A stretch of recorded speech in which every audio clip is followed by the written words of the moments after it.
I call Nigel Farage to make his maiden speech. Mr. Deputy Speaker, thank you very much indeed. I believe it's customary in a maiden speech to pay tribute to your predecessor, which I'm very happy to do. Giles Watling, a very decent, nice, honourable man, former actor, wears his Garrick Club tie, nothing even vaguely conservative about him, but a jolly nice chap. And it was a clean, fought campaign.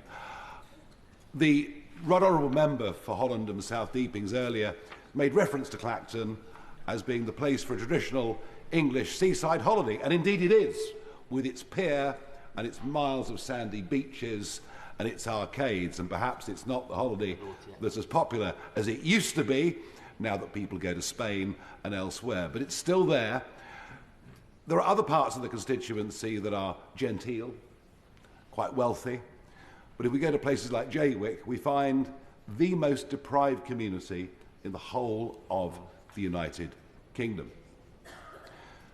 Those communities have little faith or trust or belief that government can make their lives better. Indeed, what I found knocking on doors were people saying, we want to work, we want to get on, we want to make money, but as soon as we work for 16 hours a week or more, our benefits get taken away, we're better off staying on benefits. And I have to say, I feel immensely sorry for people who the benefit system, which is designed to help them, is actually keeping them trapped in levels of relative poverty. So I will do my best as the MP for the area to bring business, investment, private money into the constituency with jobs and training and skills. I can't promise that I'll do it, but I will do my absolute damnedest to make it happen. Now, it's funny because I spent nearly 21 years as a member of the European Parliament in Brussels and with its monthly journey to Strasbourg. And I have to say, this place is very different indeed. It's smaller. There is not a chauffeur-driven Mercedes available for each member. No large lump sums of money, which you don't have to spend on anything and show no receipts for. And I wonder whether perhaps that's why so many in the British political system seem to adore the European Union so much, because it is a rather wonderful place to work. What I perhaps didn't expect was to come here and to find that I'm more outnumbered with my reform team, more outnumbered here than we were in the European Parliament, because there are more supporters of Brexit in the European Parliament than I sense there are in this Parliament of 2024. This is very much a Remainers Parliament. I suspect in many cases it's really a Rejoiners Parliament. But the other issue, and it's very interesting as we debate the King's speech, if you look at the speech itself, the word immigration is mentioned only twice, and asylum just once. And perhaps this is not a surprise, as when Sir Keir Starmer laid out the 6 big priorities for the general election for the Labour Party, he didn't mention legal or illegal immigration. And that's the other area in which I think the 5 of us sitting over here are going to find ourselves massively outnumbered in this House, is because we actually do want to talk about these issues.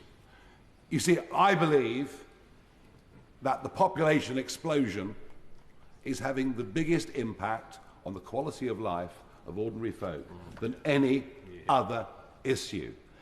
It all started, of course, when the current Home Secretary became a Member of Parliament back in May '97. And it's worth reminding ourselves that net migration was the same during the late 1940s, the whole of the 1950s, the whole of the 1960s, the whole of the 1970s, the whole of the 1980s, and the 1990s up until Mr. Blair.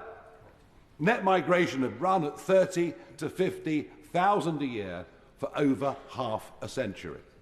Then Mr. Blair gets in and decides we're going to open the doors in a way that had never been done before, to the delight and joy of big companies and especially giant multinationals who have always wanted as much cheap labour as they can get, and to hell with the consequences for working class families and people. But perhaps it was even more of a surprise to see that that massive acceleration in our population through immigration would then, by a Conservative Party, who, despite promises in 4 consecutive manifestos, actually accelerate what had happened under the years of Mr. Blair. And so we see a population increase of 10 million people since that time that Labour won its last landslide. Even the net figure is a migrant a minute. Even during the course of this debate, many hundreds more people will come to our country. And nobody is making the argument that there aren't some exceptionally wonderful people among them. There are, of course. But the sheer level of population means we have to build a new house every 2 minutes, even if the Labour government is able to fulfil the 1.5 million houses that it wants to build during the lifetime of this Parliament. It will make no dent at all on the current shortage of housing. Rents have risen by 25% since 2021. Why? Population increase and pressure. And the list goes on through access to health services, to congestion, to pressure on infrastructure. The population crisis is the biggest impact affecting people's lives, damaging their quality of life, and virtually nobody in this place even wants to talk about it. But perhaps it's on illegal immigration that I do really want to make a point. 4 years ago, I went out into the English Channel repeatedly, filming dinghies coming across the channel, dinghies with an average of 16 people per boat. I was described as being a sad, lonely, desperate figure, always seeking attention. And I've no doubt there are some that think that's still the case today. Spot on. Thank you. But I did it because it was obvious to me what was going to happen. It was obvious that there would be a huge influx of people illegally coming to Britain across the English Channel, and it would happen because we'd stopped deporting people who came to Britain illegally. And perhaps the Labour Party might want to reflect themselves on the last period of Labour government, where we had Home Secretaries like David Blunkett, far, far to the right of people like the Shadow Home Secretary today. You came to Britain illegally during the last Labour government. Your feet didn't touch the sides. You were gone. You were out. Indeed, in the last year of the Labour government, from 2009 to 10, 50,000 people who came here illegally were deported. Now, none of that happens anymore. It didn't happen under 14 years of Conservatives, and it clearly isn't going to happen under this Labour government. And I wonder why. I think you'll find it's the increased role of a court overseas that was set up in the wake of World War II with the very, very best of intentions that has now completely outlived its usefulness.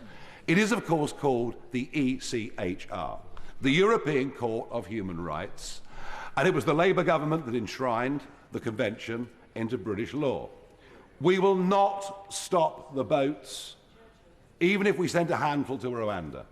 We will not stop the boats by attempting to smash the criminal gangs. We've been doing that to the drugs industry in Britain year after year, decade after decade, with no success whatsoever. The financial rewards for smuggling people across the English Channel can now net a gang 2 to 3 million euros a week. Whatever prison sentences or penalties are put upon them, there will always be people volunteering to make millions of euros a week. We will only stop this if we start deporting people that come illegally. Then they won't pay the smugglers. But we'll only do that by leaving the ECHR. But I've got a fun suggestion that I think would liven up politics, engage the public, and see a massively increased turnout. Why don't we have a referendum on whether we continue to be members of the ECHR? I called Lola McAvoy to make her maiden speech.